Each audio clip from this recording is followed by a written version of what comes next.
OK. Bonjour à toutes et à tous. Je m'appelle Gabi Bourbara, président d'AstraZeneca. Je suis très heureux d'être à Montréal. Ça me donne l'occasion de parler un peu en français et pratiquer mon français.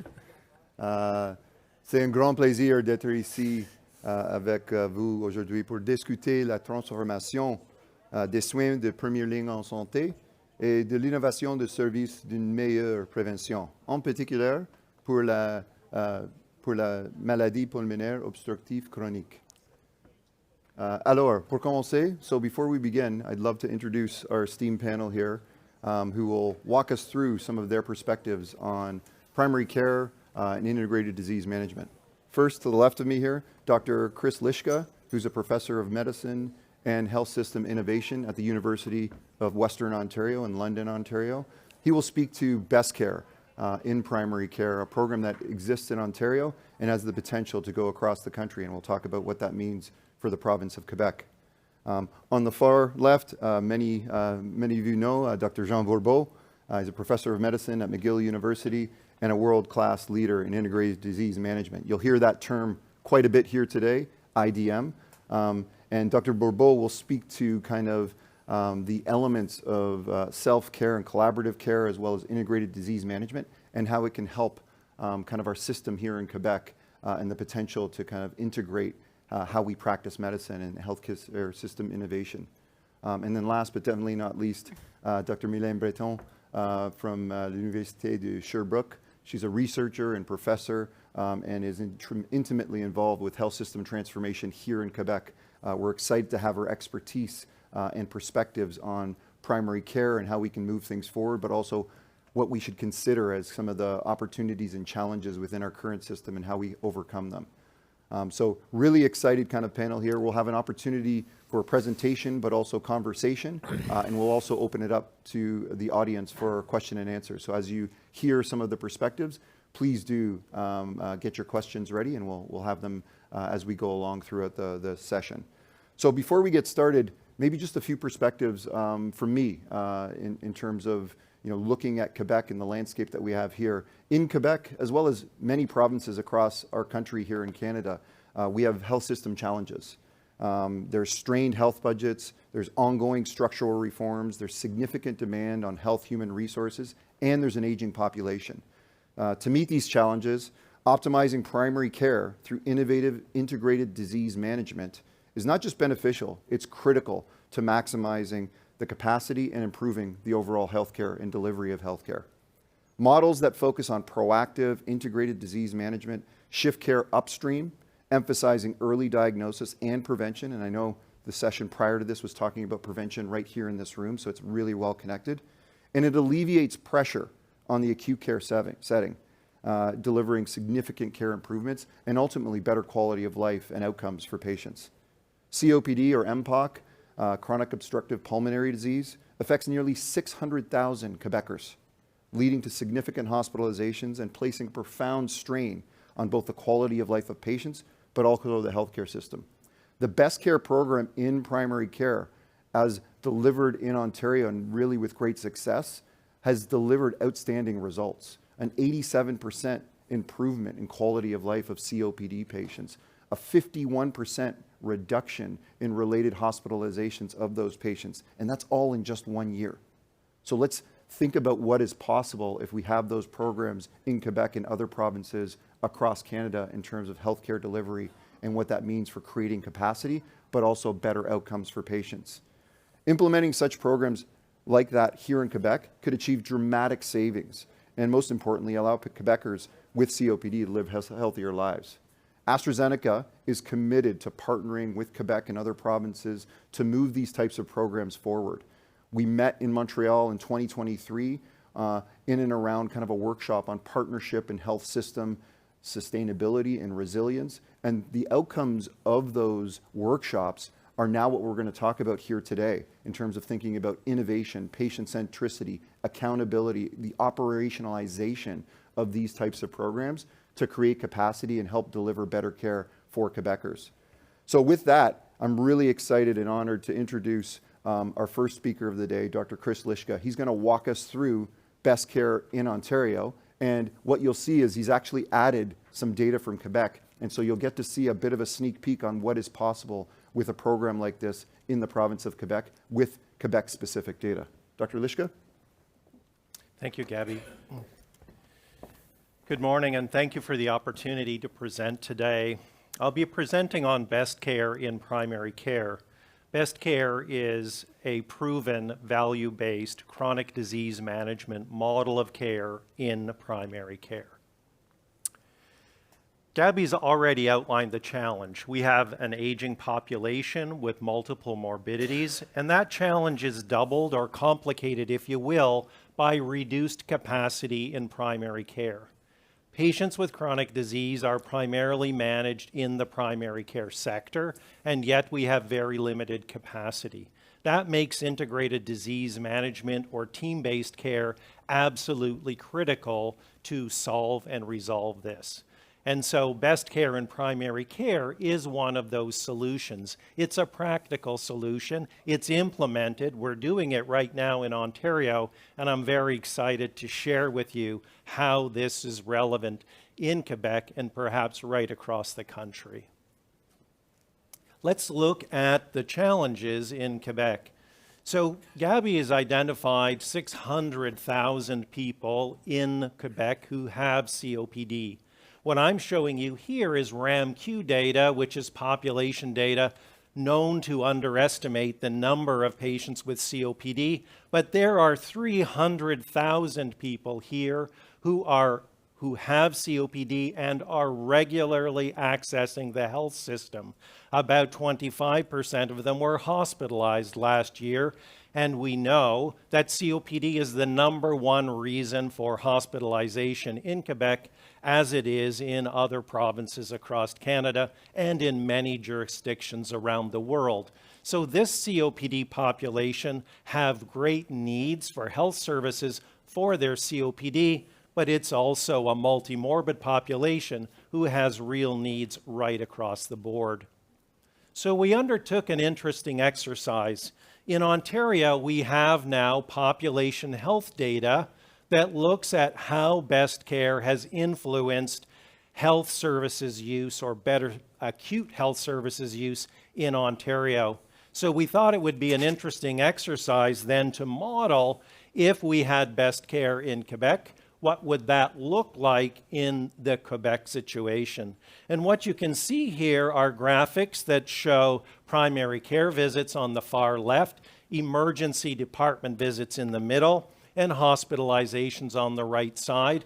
And it's presented in thousands of visits that could be prevented with best care, with effective integrated disease management upstream in primary care. So this is the opportunity statement. I want to take off my hat to a couple of my mentors and leaders from Quebec before I dig into a discussion about best care.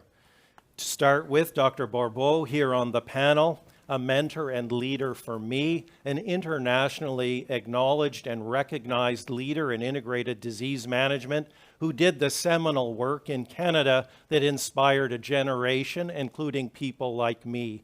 And Jean was very helpful early on. As we said, we want to create this program. He was very generous with his time to help us get a start in Ontario. And Dr. Boulay, Louis-Philippe Boulay, who you may know, a knowledge translation chair, again, an international leader. I had the pleasure to work with Louis-Philippe on the Canadian Thoracic Society Guideline Implementation Panel, and we had a shared vision. And that shared vision was not just to write excellent guidelines or program standards, but to animate them, to bring them to life. So I want to acknowledge the contributions of two leaders from Quebec to the work you're about to see. So what did we do and how did we achieve best care? I want to introduce it first thematically. So on the slide across the top, 3 themes. Best care is an effective model of care for chronic disease management. Second theme, it's a repeatable platform for multiple chronic conditions. So today the focus is COPD, but this works for all chronic disease. And what we have learned is It's a mechanism for health system transformation. So what are we doing across the bottom of the slide? We're embedding educator case managers. These are registered nurses, registered respiratory therapists who are upscoped to be certified respiratory educators, cardiac educator case managers, and we're embedding them into primary care, into the patient's health home to work side by side with physicians and nurse practitioners to support them in that difficult work of caring for patients with complex diseases. Our people are guideline experts who are providing advice to providers about medical and so about pharmacologic and non-pharmacologic management. And they're alleviating some of the clinical burden on primary care, thereby creating capacity and some of the administrative burden that has become such a challenge. When I say that we're delivering all elements of evidence-based best practice in this program, I say it because I know it, because we measure our performance in every single visit, and we report it back to improve the quality going forward. That is best care. To emphasize the point about it's not just COPD when we talk about best care, we have programs in heart failure, in atrial fibrillation, in asthma. We recently launched a program called One Lung for early diagnosis of COPD and early diagnosis of lung cancer. I'll come back to that in a minute. A vaccine enhancement program, and we have national aspirations based on strong evidence of impact. So how can best care help to transform a health system? Well, we're doing it largely through creating value and through inspiring leaders. Let me show you what we've accomplished in Ontario. What you see on the map are postal regions where best care is active in Ontario. I want to remind you, we started as a small regional pilot program. We now serve more than 300 sites across Ontario. We have earned the trust of 1,600 primary care providers. That is about 20% of all comprehensive primary care providers in the province. So this is not just a good idea, it's happening, and it's a scalable project at a health system level. When we approach primary care providers, 100% say, yes, we want best care, and they never leave. So we have collective action from 20% of all primary care providers towards this goal of optimizing patient management for some of our sickest and most vulnerable people.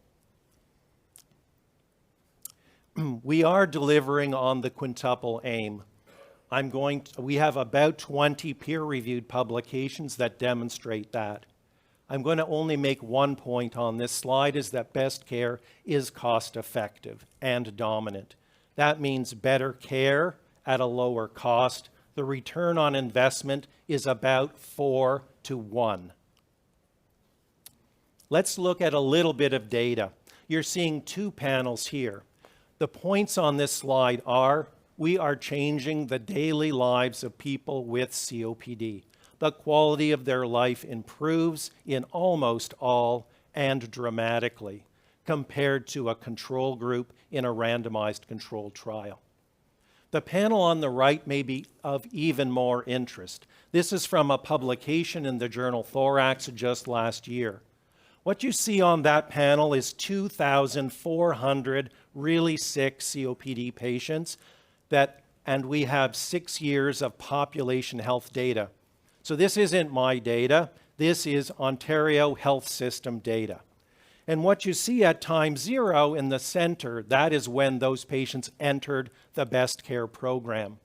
What you see to the left of time 0 is an inclining trend of hospitalizations. They enter the best care program, there's an immediate decline, and then a complete change in trajectory so that there is a declining rate of hospitalization thereafter. Never previously demonstrated in any publication in the world At 1 year, that's a 50% reduction in hospitalizations. At 3 years, a 71% reduction. It's the same for emergency department visits. It's the same for primary care visits. So if we have a system that's over capacity, if we have people waiting in emergency departments or for hospital beds, here is a way that we can dramatically reduce those waits. I'm running out of time, but there are a couple of other really important messages I'm going to quickly deal with. Once we were doing COPD, we decided we would add lung cancer screening. We want to change the trajectory, we want to change the cancer story for hundreds of people at risk for lung cancer. So since October, we've assessed 1,500 patients, and we have connected 500 of them to the Ontario Lung Screening Program. The average risk of cancer in the population we've referred is about 6%. So we have already saved lives by early diagnosis of lung cancer, and we're going to save the lives of hundreds of others working with primary care. In summary, best care in primary care is proactive, preventive, upstream care. It is evidence-based best practices or guideline-directed medical therapy delivered in primary care in a majority of patients. It is evidence-based best practice, and it is proven. We are improving the quality of life of people across the system, and we are helping with health system integration. It's not just a regional program, it is scalable at the provincial level. We've earned the trust of primary care providers. 20% of primary care providers are helping us now to achieve our provincial goals. It works for multiple chronic conditions, and it sets primary care as the foundation of our future resilient and sustainable health system. Thank you for your attention. And Gabby? Thank you.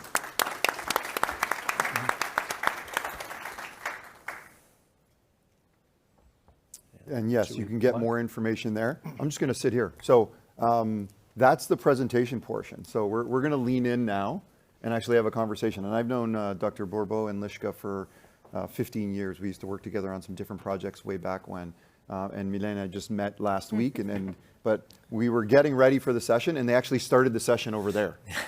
So I'm bringing the session here because they're all passionate about this. And we've got leading experts not only locally, but globally in some of these areas. So it's a really exciting kind of time for us because change is needed.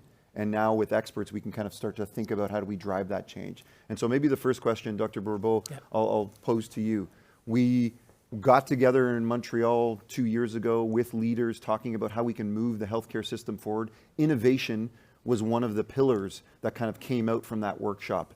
Integrated disease management and how we do that is important. So how does best care and how can best care fit within the model that is Quebec? And how can it live in the way that's going to make it sustainable to deliver for the Quebec population?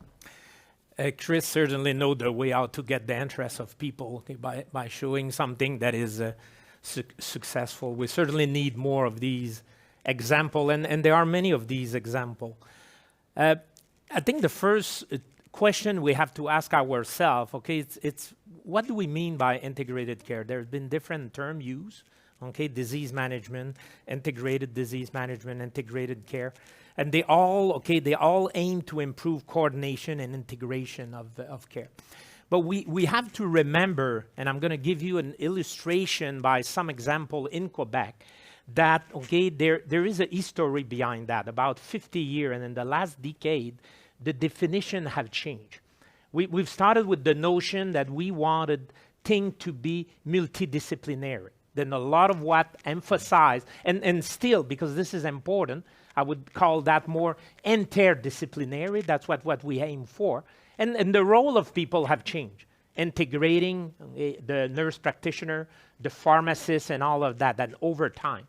Then we've moved into the model of chronic care. And chronic care, the model of Wagner, this is what has been mostly studied. At the beginning of the century, the first landmark study, Living Well with COPD, that Chris referred to, in a randomized clinical trial. And then we showed in that model with the case manager, education leading at self-management, because self-management is part of that model in secondary and tertiary care.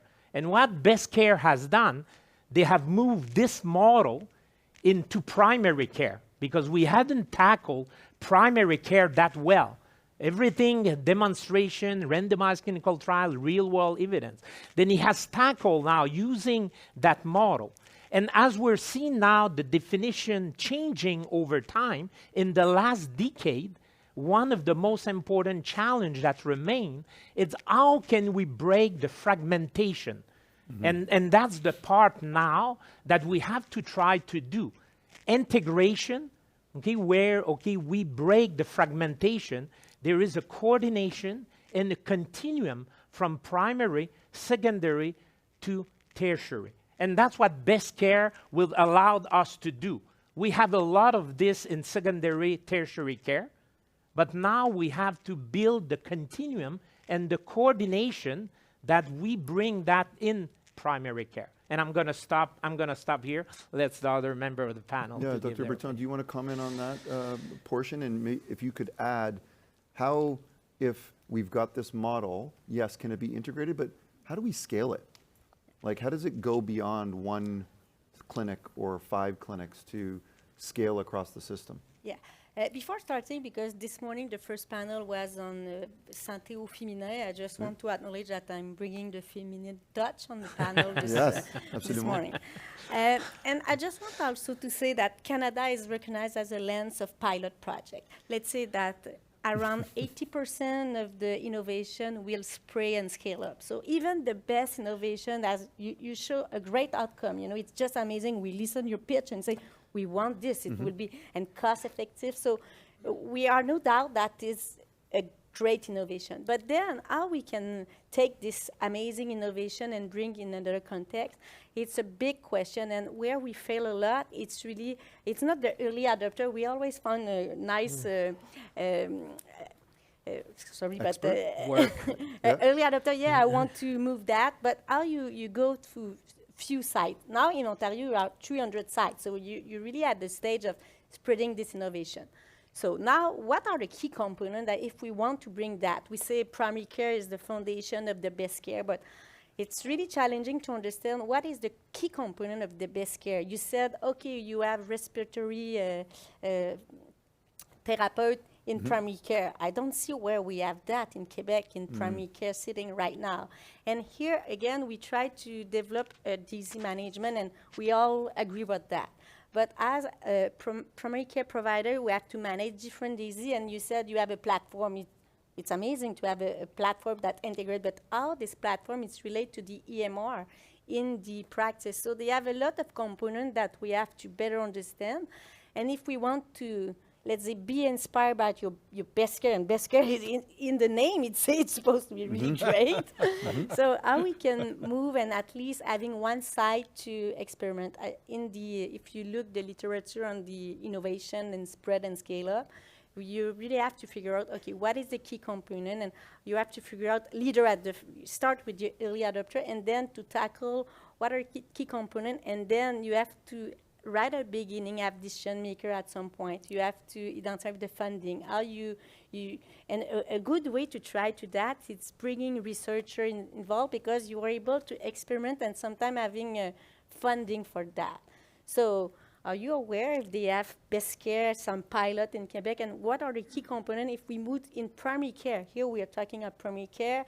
It's specialized disease, but how we can really embedded that. So that will be the key question. Can we find one place, sometimes just one place, and then we have to foresight to better understand different contexts before going scale up at the provincial level. It could take 10 years. I study e-consult. Are you aware about that? It was really, really simple. It's I've been developed in Ontario. They want to give the e-consult. It was a simple platform, and it took 10 years in Quebec just to scale up that at the policy level, because it's not the same barrier that you're going to experience if you spread in different pilots.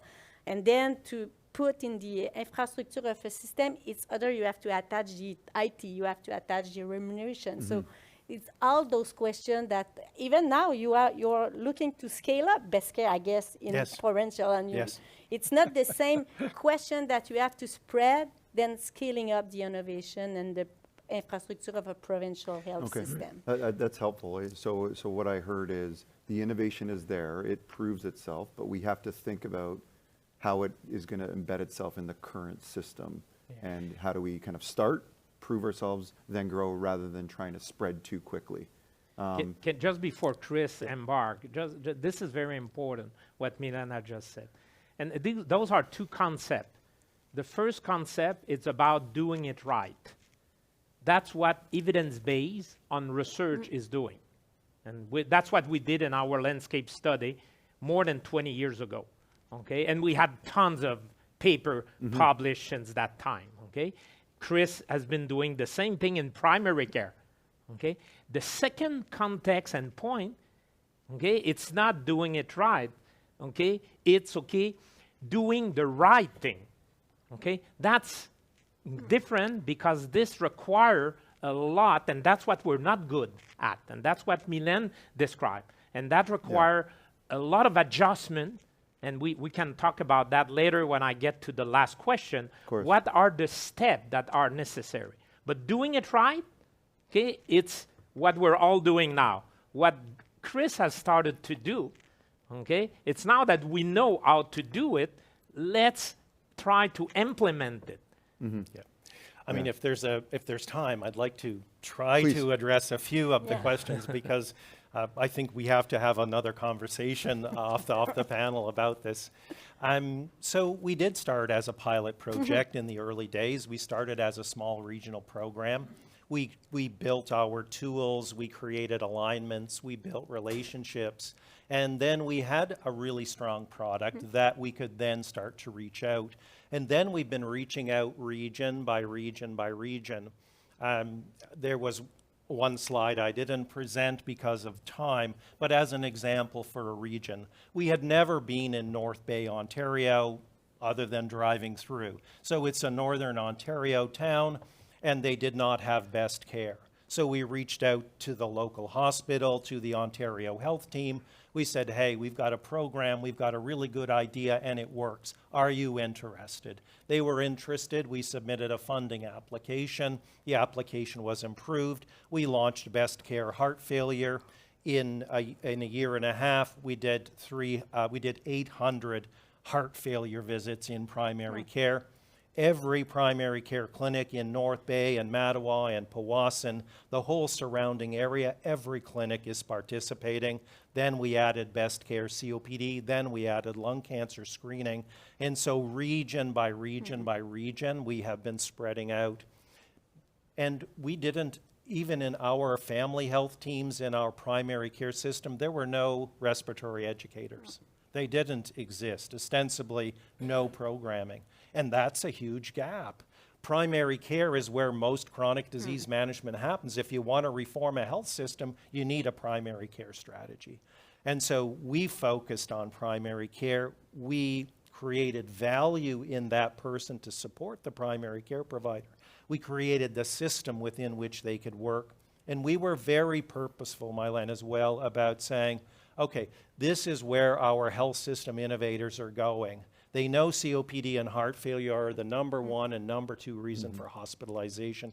They know people are suffering. They know there's a big care gap. They know these are the people that are in the emergency departments, who are in hospital beds, who require a lot of services and a lot of healthcare costs. So we said, we can move that upstream. We can prove an impact. So every step of the way, we work to align with what the funders thought where the value was, and helped them to deliver on that policy decision.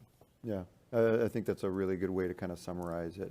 You know, the innovation is there, and I think everybody agrees on it. How to implement it is a kind of a step-by-step process, and thinking about the system and how you integrate it within the system on where they're going versus challenging. And that might be different in different provinces, and you have to identify that. And so maybe to the next topic, actually, Mylène, if you could speak to, based on kind of your expertise and research and kind of integration within some of the healthcare transformation change happening. Collaboration is key with any of this, right? So how do we ensure to connect with the right people, patients, caregivers, policymakers, physicians, other stakeholders within the healthcare system to start this type of process and to scale this type of process?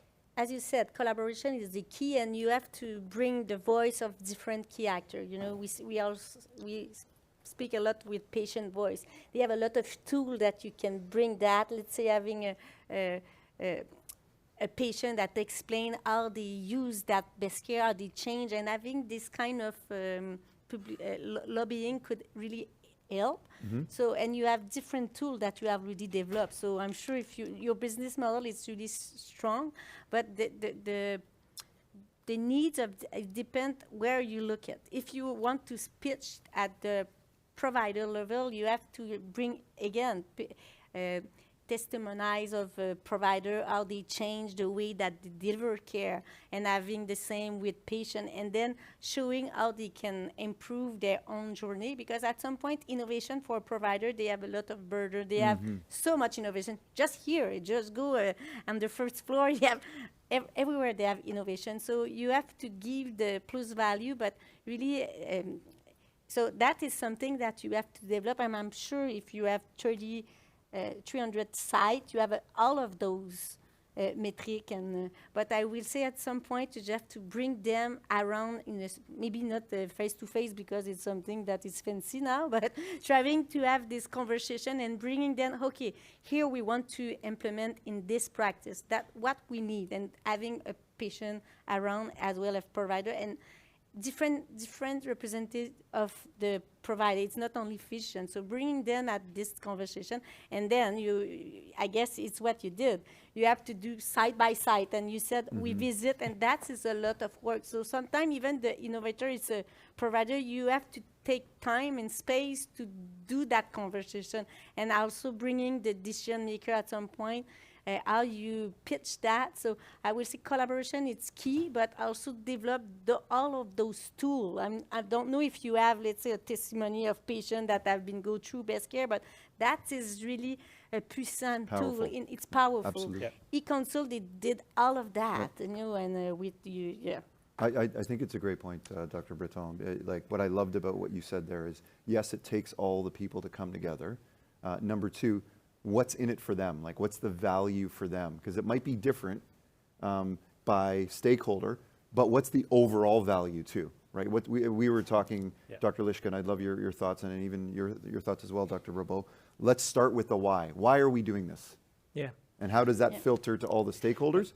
And then there might be different value sets for different patients groups or different policymakers. So maybe, Dr. Lishka, you can talk about your experience in Ontario. How did you guys do that? How did you bring the people together? And then what was the value message on top, but also at all the different stakeholder levels? No, I think I totally accept your point. I mean, it's about trust, it's about building trust, it's about building relationship, it's about demonstrating value. And it means meeting with a lot of people, patient groups, patient advocacy groups, primary care groups at the broad level, but primary care clinics, even clinic by clinic by clinic, because everybody has a different perspective, and we need to learn what their point of view is, what's of value to them. And so we've spent a lot of time doing just that. I wanted to loop back to one point that you make. We're talking about primary care capacity, and we know our primary care docs are working, they're running full steam. So we knew from the start that we needed to create a program model that did not add network. The best model in the world, if it adds an hour every week to a primary care provider who already is having trouble keeping up, it's not going to be successful. And so we, from the very beginning, we have a program that was created with primary care, for primary care. They told us what we needed to do. So we are reducing clinical burden. We're reducing administrative time. We do not add any work to the primary care provider. We thought we would be dead in the water if we had an approach I think that's that did that. a really good point, because oftentimes we overlook that, right? Dr. Bobo, do you want to chime in on this? Yeah. You know what we're talking about, first step is about changing the culture. And I'm going to come back to Chris' last point. Okay, and in any business, there's a lot of people sitting here that run business. AstraZeneca is one business. Okay, that's called vision. Okay, where do we want to be in the future? What are we trying then after to accomplish, and how do we accomplish that? Who are the people that should be part of it? And people should have an ownership of the process. When we're talking of something that works, again, we have the evidence. Now, how do we implement that? We have, okay, to bring the different player. We cannot force a thing in. And we have to look, okay, at all the aspects that Milan and Chris have been mentioning. Taking care of the patient is one thing, but if you don't take care of your healthcare professional, okay, you know it's gonna cost you something. You're gonna lose at the end, and I would include the physician in that. Then we need to see these numbers, okay, in terms of reducing the burden on the physician and all of that, because that's key what Chris has just said. And then the last of the last, it's looking at how much of that costs you. That financial part come at last. Not that it's not important. It's very important. And then you look at pooling your finance at the government level, then at the clinic level. Okay? What is the best way now of paying the people, because you need the resource, and even paying the physician? That's the order of thing if you want to be successful, okay? Because we're talking of behavior change here. And people who are in the science of behavior change know that if you start from the last, imposing thing and forcing thing, it's not going to work. Then it worked in the model that Chris is presenting because of the way it's been implemented. And I don't know how much, that's going to be my question now, how much the government invests in that? When you came with your program, I have a grant. Was there a special program? And how much of money was put in that could allow to be successful? So there's a lot to unpack there, Gabby. So It is good, and the success of a panel is when the moderator loses control. So this is successful, because we're actually having a conversation. No, please, do comment on that, because Money we talked is about the- it a bit in terms of positional power. Like, you can drive decision-making down, but that doesn't work, or it works for a very short period of time. But how did you build that vision and then enroll the policymakers and the funders to get behind it? you know, we worked hard to build a collective vision, but I think the term I use is not positional power, but it's like that, and it's really as a leader taking on a position where you're leading without authority. Mm-hmm. So we have 1,600 primary care providers that are working with Best Care. I have no authority over any of them. I can't tell any of them what they do in their practice, but I can inspire them, I can support them, I can provide them with the tools that they need to help them succeed. We don't pay primary care providers for this service. They can bill on through the fee-for-service model or whatever their remuneration model is, but none of those physicians are being paid separately for the work that they're doing. What's the value to them then? The value is that they get to do really great care with their patients, the care that led them to go into medical school in the first place, the care that fills their soul with joy to say, I am succeeding in my work. So we're helping them to succeed. And we're leading from behind as well, Gabby. Nobody sees me. Nobody sees our leadership team. They see their physician. Yeah. They see their nurse practitioner. That's who they see. That's who's delivering for them. We're just helping.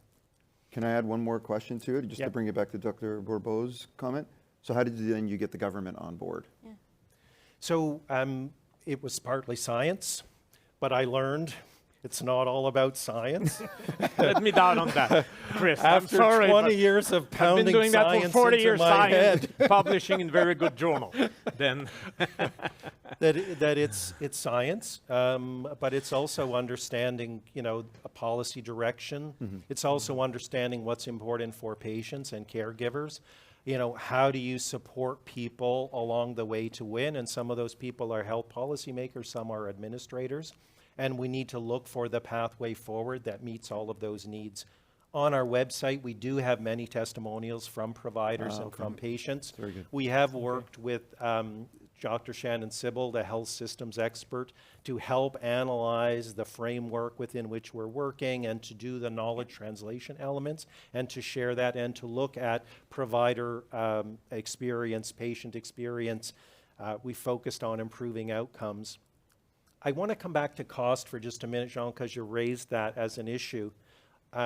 We started with a zero budget. We had no money to start. We started small and we built and built and built from there. The approximate, maybe 2 points to make. The government, the ministries of health are already paying for this care. They're just paying for acute care. They're paying for care that is very expensive. And when we look forward through Ontario, we estimated we could save in the future in the range of $300 million in acute care costs. And it's a 4-to-1 return on investment. So we are net cost zero to a health system. We are saving money. We are cost effective and dominant when we are fully implemented. So I think when it's we a great started point. that 20 years ago, the answer we got from the Ministry of Health at the time, okay, is that what is important is cutting bed, okay, or closing hospital. Then saving emergency room and especially hospitalization will not reduce costs, okay, in an hospital given. Then 20 years ago, the government in Quebec started to cut bed, okay, because that was the way to, okay. Then in that model, I'm not saying that we have to be careful, because that model is often seen as not necessarily a net cost saving, okay, especially in an aging population, in a population, okay, with complex disease and all of that. Yeah, it's not an easy topic, definitely, right, because it involves multiple stakeholders. But I do think the way that you described it there, at least how it worked in Ontario, and maybe it's different in Quebec, is less of a cost and more of an investment that creates cost efficiencies.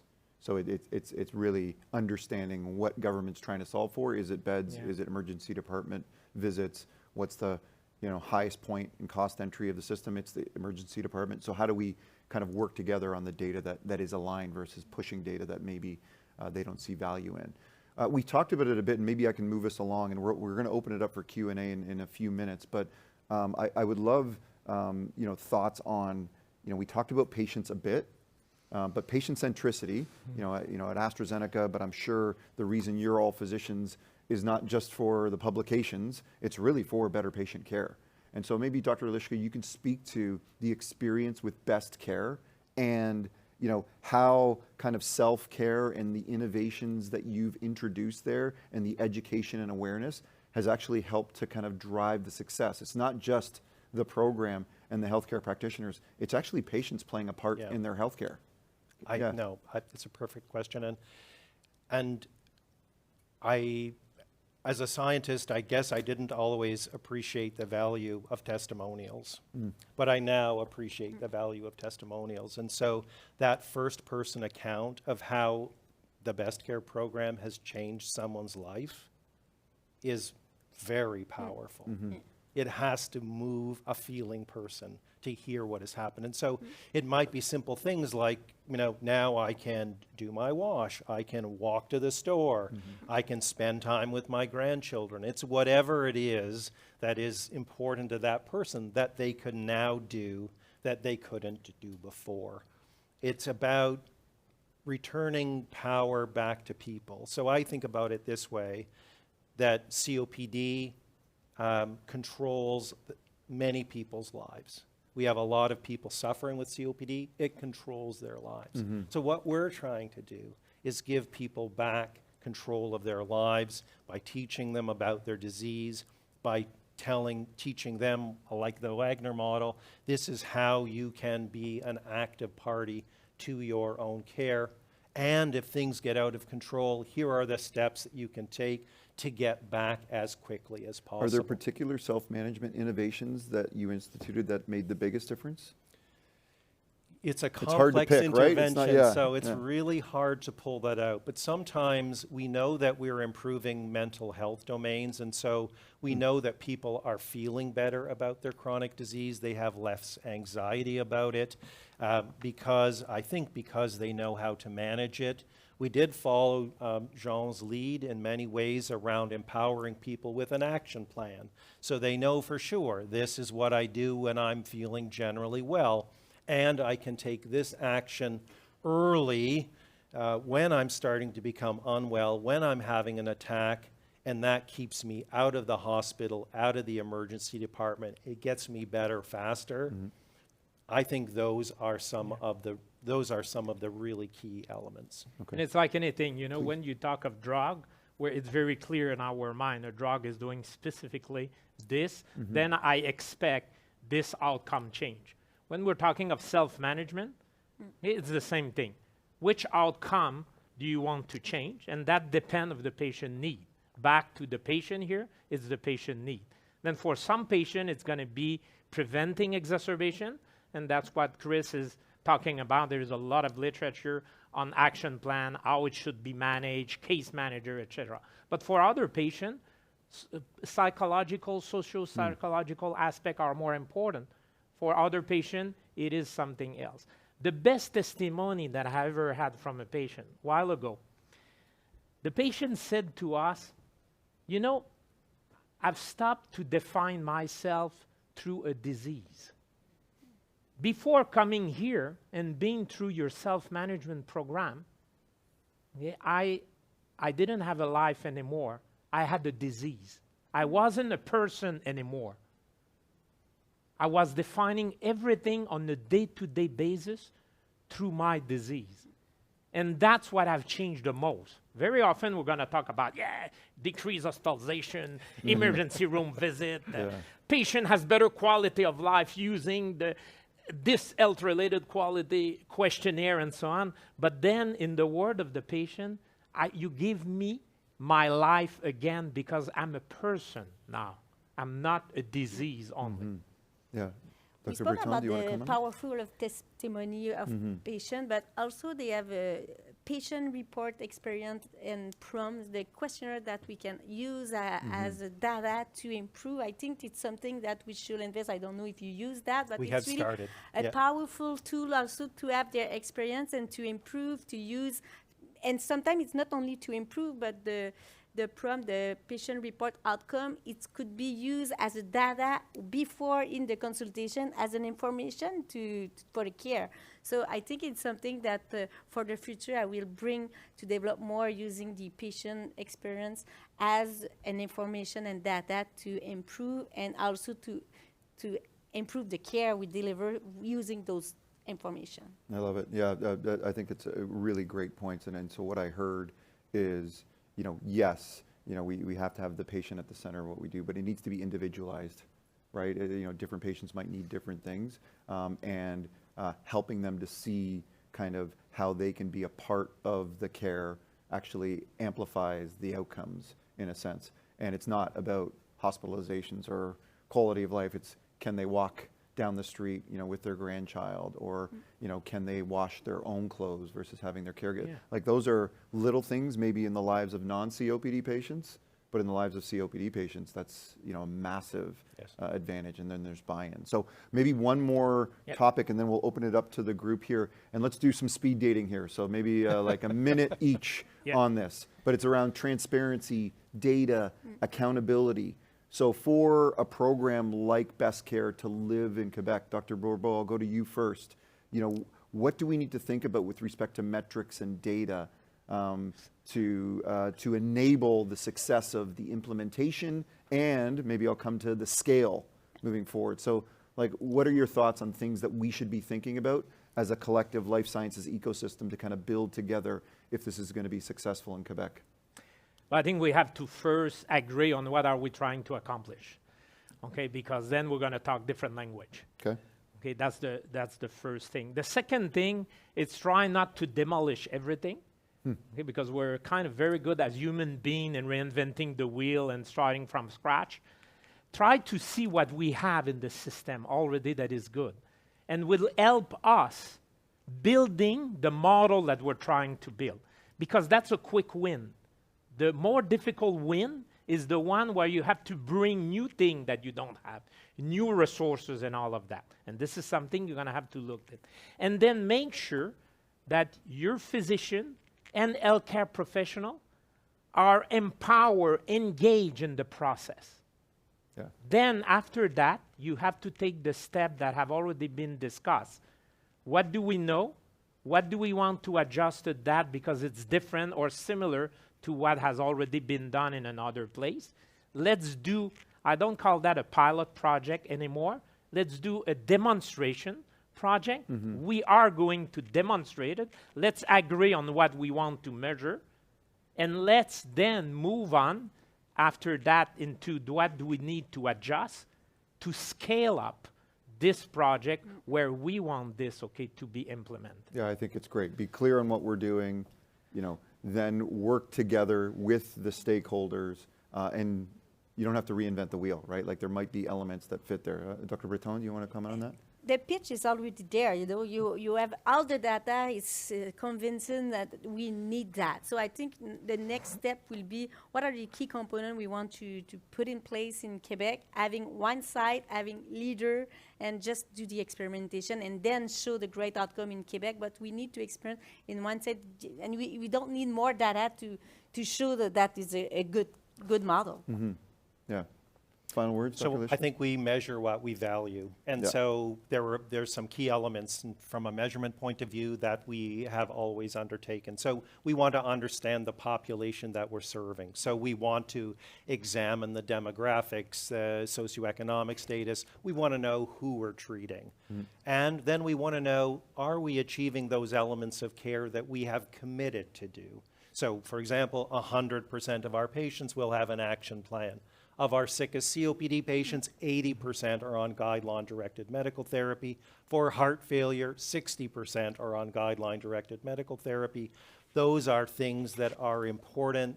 They're key performance metrics for our health system, and they're recommended nationally and internationally. We need to measure to be sure that we're doing those things, and if we're not, what is the corrective action in our CQA program to make sure we're delivering on them?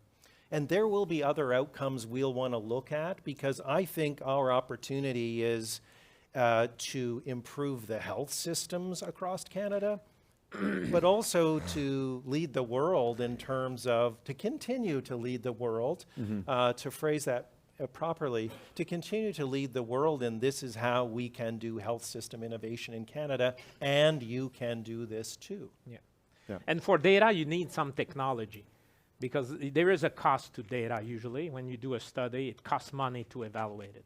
And this is where the technology could be extremely useful through the medical record, electronic medical record. That information that are collected are part of the care. Therefore, you're more likely to have that information collected and being able to go to exactly the point that Chris was mentioning. If you have to collect that on the top of what you are already doing, you're set for failure in a clinical practice. Yeah, I think all great points. I think you've heard, the innovation is there, collaboration is needed. We need to make sure not to lose kind of the patient element of it, but we've got to be transparent. We've got to be accountable. We've got to, measure things that are of value to the system, because if we're measuring something different, it's going to be really difficult to change the system. So now's an opportunity for you to ask questions of these experts, if there are questions in the audience.